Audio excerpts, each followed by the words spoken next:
I'm ready, yeah. Okay. Okay, so this topic which I have composed on how to start with a startup company.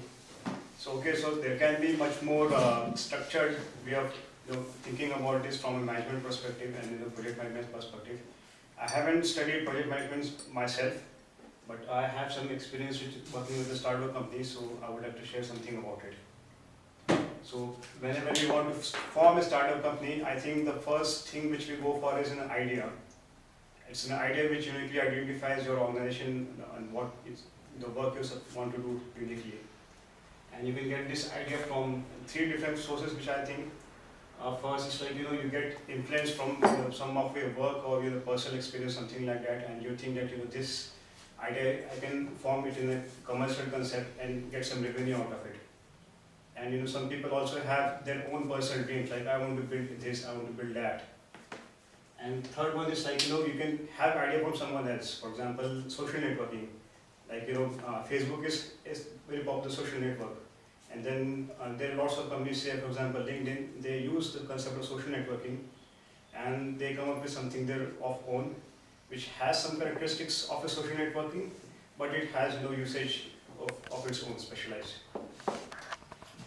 So when you have an idea, then you look for like how it's going to work in terms of consumability and sellability.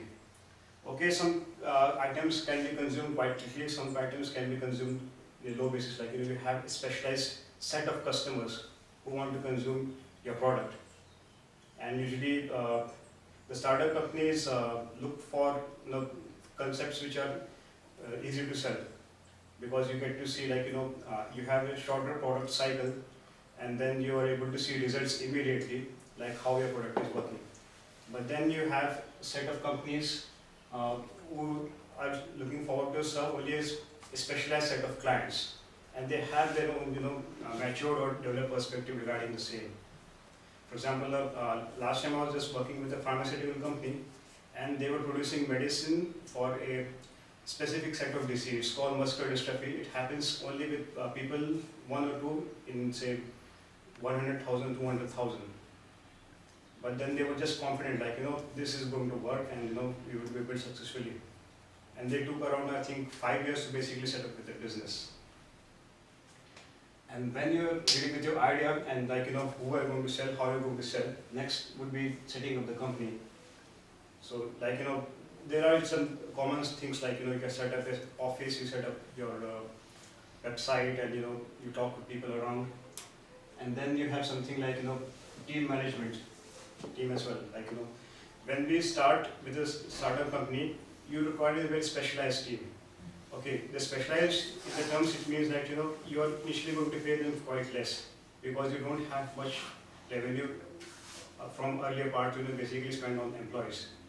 And then you will be going to start with a lot less of people. And you want these people to basically understand your perspective of business.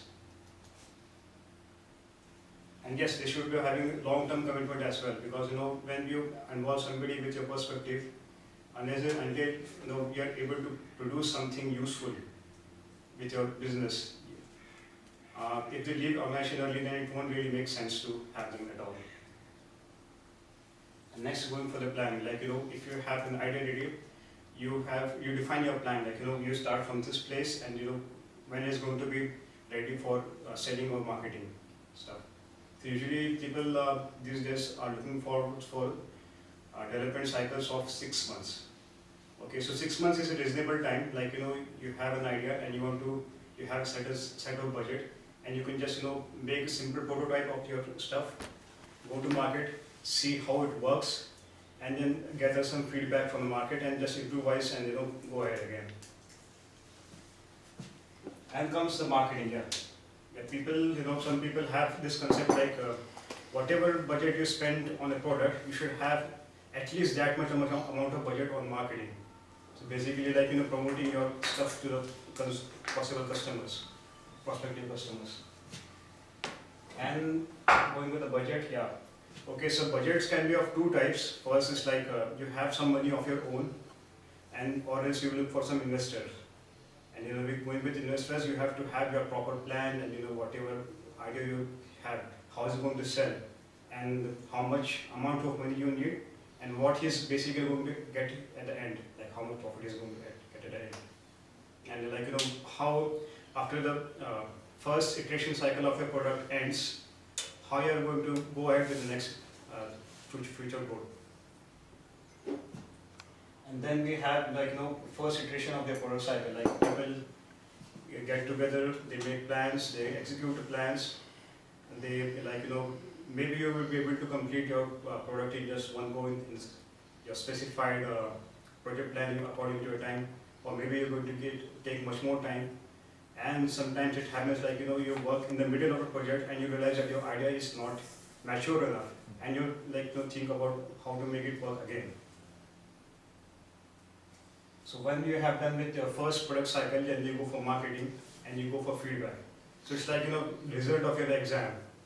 Like, you know, everybody is looking forward to you.